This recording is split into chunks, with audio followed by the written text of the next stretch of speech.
Cet épisode a été créé à partir de l'anglais en utilisant l'intelligence artificielle.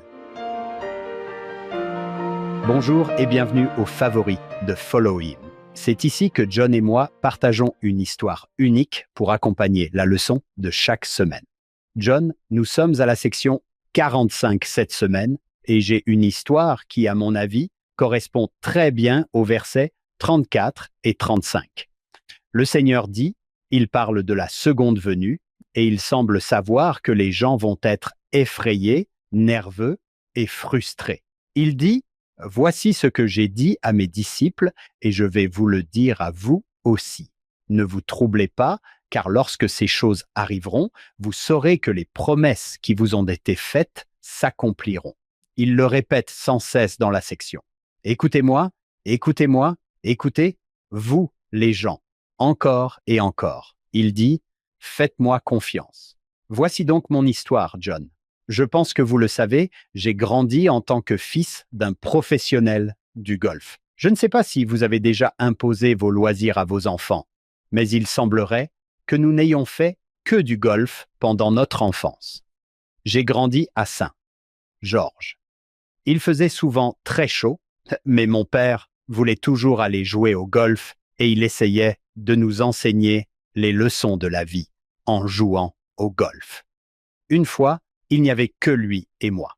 Nous jouons 2 par 5 sur le dernier 9 du terrain de golf de Southgate. Je ne sais même pas si le trou existe encore. C'est un trou très long, mais John, tu joues un peu au golf sur 1 par 5. Si vous pouvez atteindre le green en 3 coups, vous avez une chance de faire un putt pour birdie.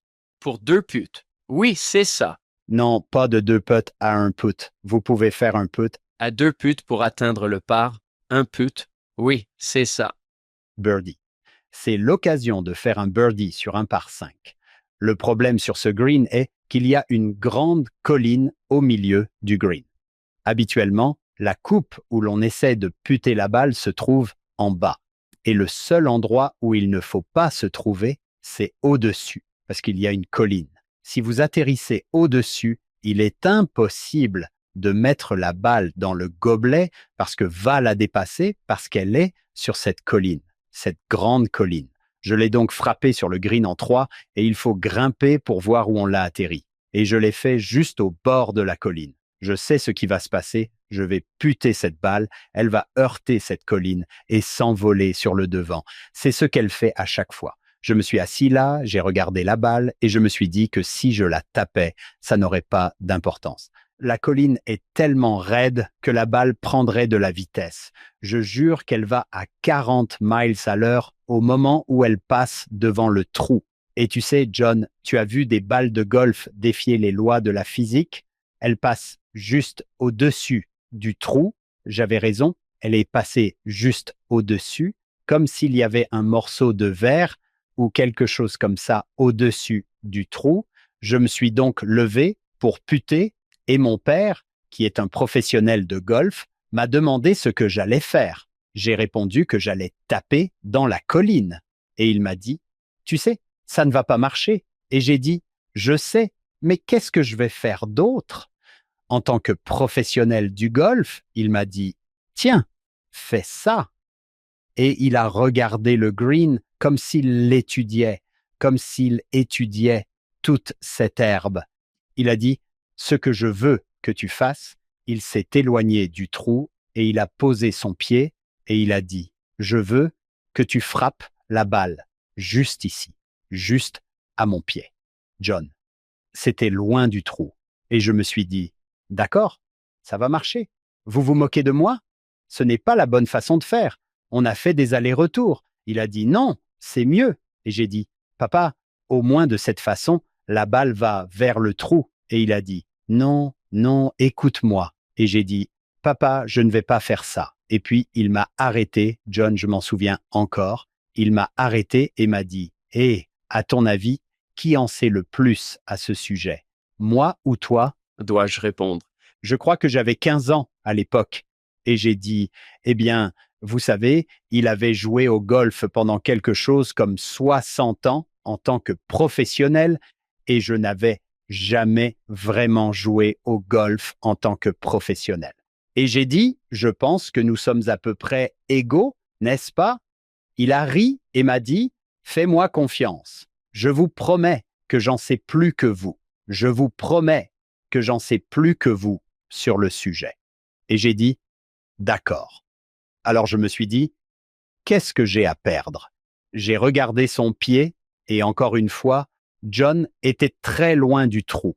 J'ai puté la balle en direction de son pied pendant qu'elle se frayait un chemin. C'est très loin. Il y a bien 15 ou 20 pieds jusqu'à son pied. Mais je l'ai très bien frappé. La balle est allée droit vers son pied. Au moment où elle atteignait son orteil, elle ne l'a pas touché. Elle a tourné vers John et s'est retournée vers le trou à cause de la pente du terrain, ce que mon père comprenait parce que c'était lui, le professionnel. Je ne comprenais pas. C'est ce qu'on appelle le lit, je pense, au green. Quoi qu'il en soit, John, la balle a fait un tour complet et elle retourne maintenant vers le trou, comme devant moi. Je regarde cette balle revenir devant moi. Elle ralentit, elle tourne, elle arrive au bord du trou, elle reste là pendant 1 seconde et elle tombe dedans. Et John, je suis devenu fou. J'ai jeté mes mains en l'air, j'ai couru autour du green, j'ai eu le putter au-dessus de moi. Wouhou! Je regarde et mon père est en train de courir derrière le green, les mains en l'air. Nous avons couru tout autour du green et nous nous sommes retrouvés à l'endroit même où je me tenais. Nous nous serrons dans les bras et nous rions. Mon père m'a dit que c'était le meilleur putt que j'avais vu de ma vie. Je lui réponds que c'est toi qui m'as dit de le faire. Et il m'a dit, oui, mais je ne pensais pas que tu y arriverais. Nous avons fait la fête et il faisait très chaud dehors.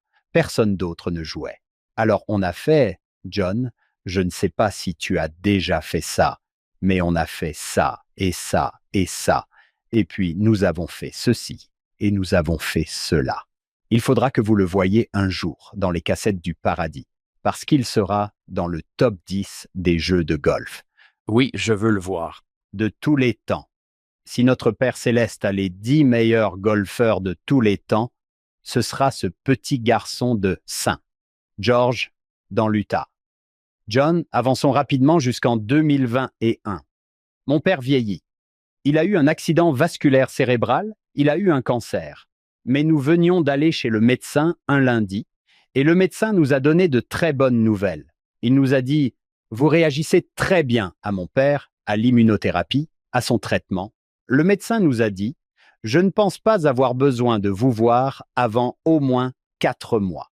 Et nous avons pensé, oh bien, John, ce n'est que 3 jours plus tard que j'ai reçu un coup de téléphone m'annonçant que mon père était décédé dans la nuit. Il s'était endormi et était décédé. Il avait un cancer et il était un peu plus âgé. Mais je me suis senti vraiment contrarié d'avoir reçu toutes ces bonnes nouvelles le lundi. John, je sais que tu n'es pas comme ça, mais j'ai fait une petite prière de frustration. Je me suis agenouillé, je commençais à m'occuper de tout, de l'organisation des funérailles, et j'essayais d'aider ma mère.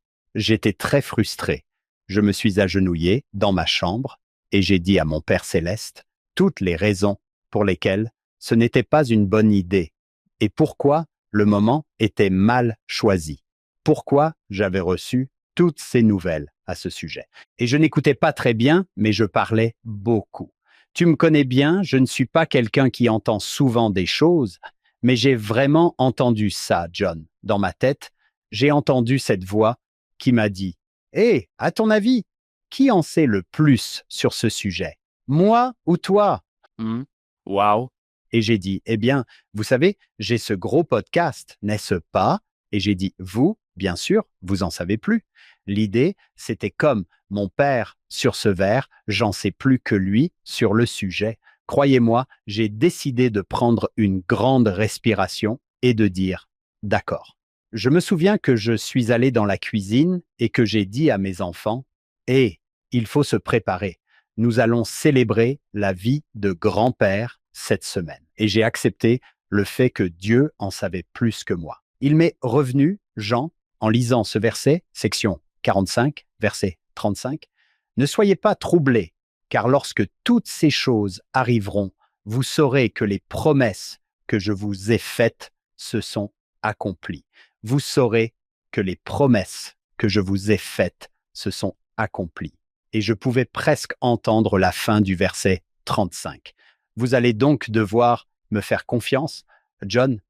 Un jour, je verrai mon père dans le royaume céleste et nous parlerons de ce coup de golf. Et il sera si heureux de me voir. Et je lui dirai, « Pourquoi es-tu si heureux de me voir ?» Et je pense qu'il dira la même chose, John. Je ne pensais pas que vous alliez vous en sortir. C'est bien. Oh, vous qui avez peu de foi. Oh, vous qui avez peu de foi, j'ai réussi. Je l'ai fait. Alors ne pensez-vous pas, John, que nous allons devoir faire confiance au Seigneur? Plus facile à dire qu'à faire. Mais oui, j'adore ce petit message. À votre avis, qui en sait le plus sur le sujet? Nous espérons que vous nous rejoindrez pour notre podcast complet. Il s'appelle Follow Who I Am. Vous pouvez l'obtenir là où vous obtenez votre podcast. Cette semaine, nous sommes avec le professeur Shima Bogman.